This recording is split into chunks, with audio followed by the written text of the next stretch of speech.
Capital is any money you set aside to be invested in an enterprise to bring value to the marketplace, hoping to make a profit. I might give you time to write that down because it's the definition of capitalism. The capital of capitalism could be money, and any money you set aside to be invested in an enterprise, a business, that brings value to the marketplace, hoping to make a profit. The process is called capitalism, and the money is called capital.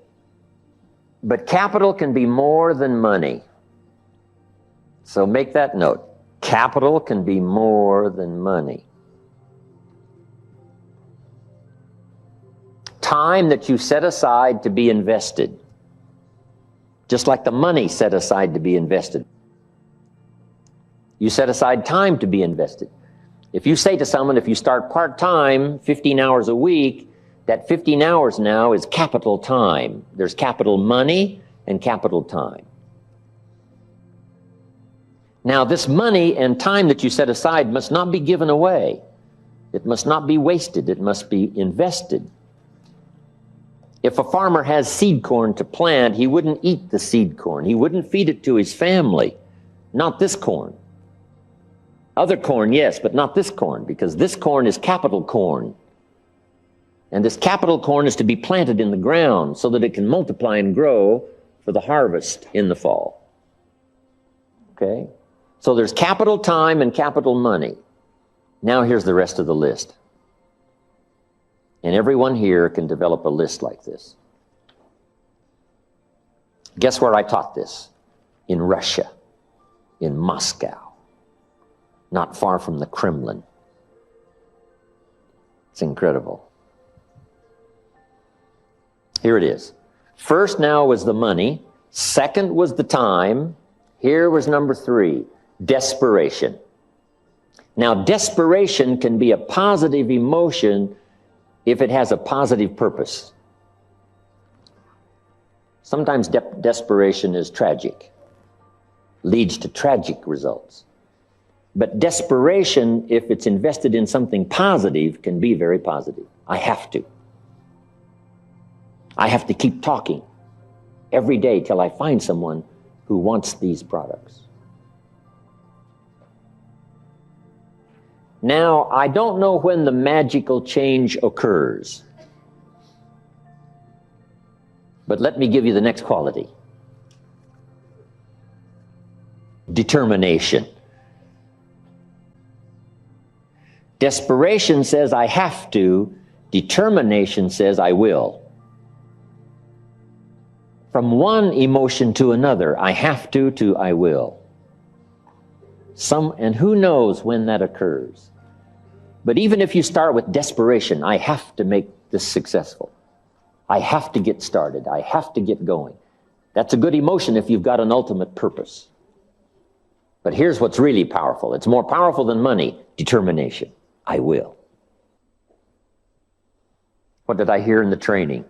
If you've set a goal for 5, you just say, I must not go home till I've talked to the 5th person. Somebody says, what are you doing at Denny's? 11 o'clock at night. I said, I've got one more person to talk to. Set a goal, determined to reach it. So determination is more valuable than money. Next is energy and vitality. This is called investing yourself. Money, yes. Time, yes. Now you invest your inner self. Energy and vitality. Here's the next quality, and that was courage. Mark Hughes conducted his first meeting, got some of his friends and relatives together and said, here's my new product, we're going to take it around the world. How many of you want to join? And everyone in the meeting said, we're not interested. His first meeting. 100% said, we're not interested. Now what do you need? Courage to do the second meeting.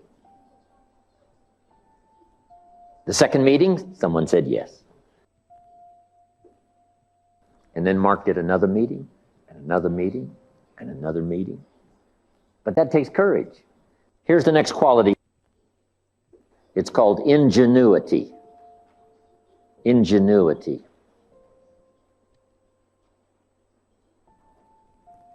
Here's what it means in English.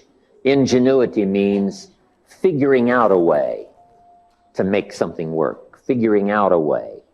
If at first it doesn't seem like there's a way, then you just keep thinking and figuring out a way.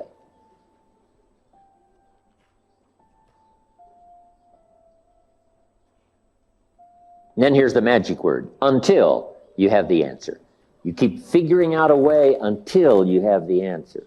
You just don't stop figuring a way until you have the answer. That's ingenuity. And all of us have ingenuity.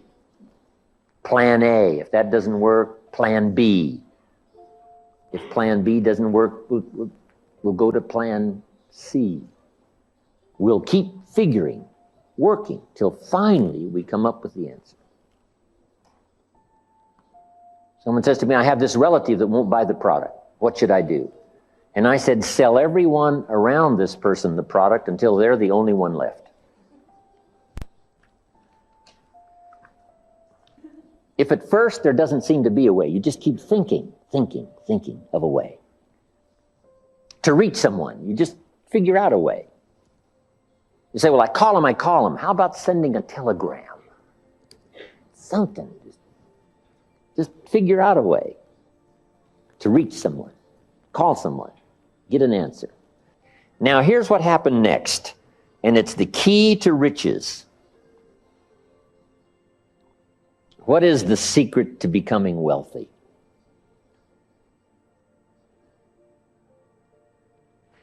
I'm going to give the answer.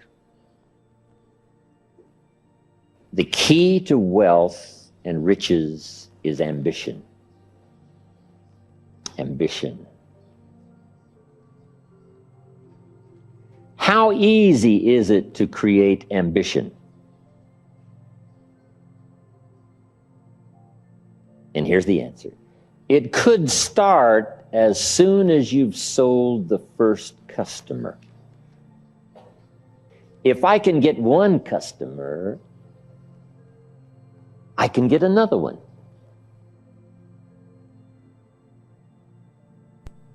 Then when you have two customers, here's what will start turning over in your mind. If I can get two, I can get four.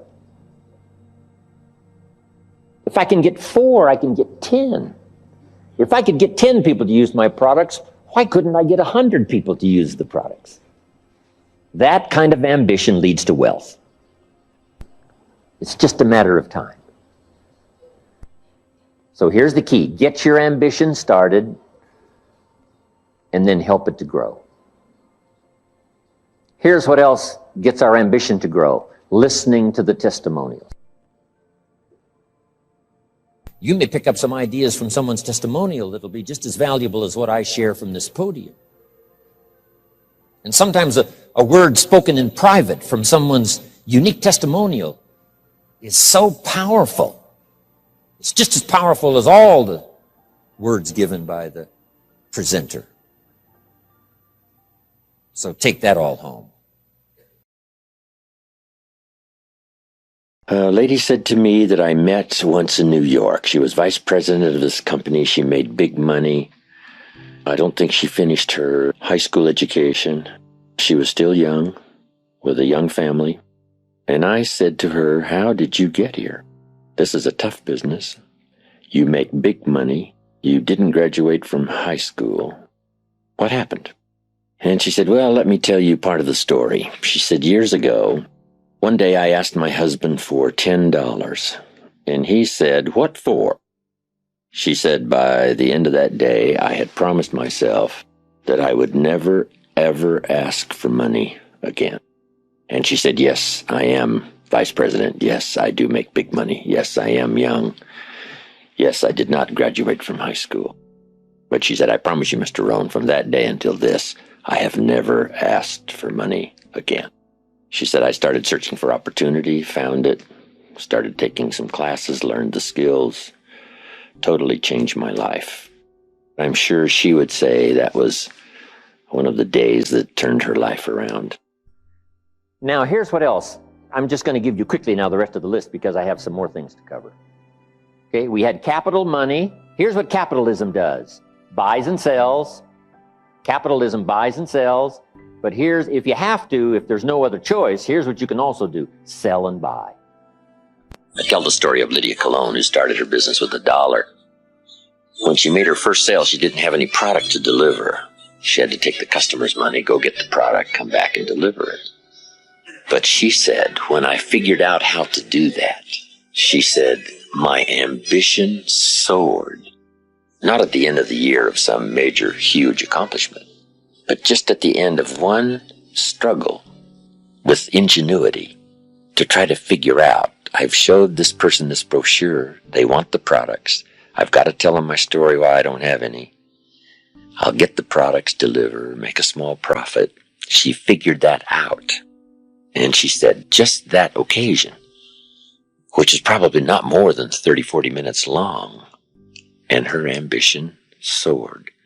She just simply said, if I did this once, I can do it again. And then I can do it again. Next is faith.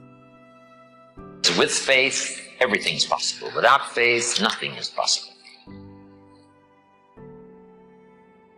Faith is the ability to see what doesn't yet exist. Faith is the ability to believe that it's possible. Faith is not like tangible, but it is so close to real, we call it a piece of the real. One writer called it evidence. One writer called it substance of something hoped for. Faith.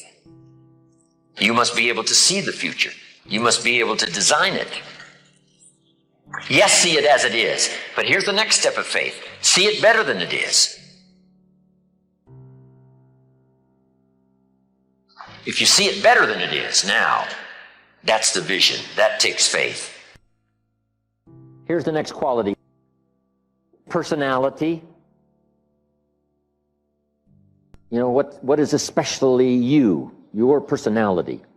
But here's my best advice on personality. Refine your personality to fit the business. If you're too shy now, you need to work on that. Develop your personality so that it fits the business. You might have to try harder than someone else to go talk to someone, but you've just got to do it. You've just got to do it. Refine your personality to fit the business. Then there's 2 or 3 more. Next is trust. To trust the future, trust the present. Here's what else you have to do. Trust the people. Trust the people that they will make a wise decision. Trust the people that they will change and grow. Trust the people that they will do the right thing. Here's the next quality. Compassion. Having a feeling for other people's problems. They're unhappy with their income. They're unhappy with their health. They're unhappy with their life. And you need enough compassion to say, I will take what answers I have to as many people as I can reach. So jot that down as I finish this list. I will take what answers I have to as many people as I can reach. I will take the answers I have to as many people as I can reach.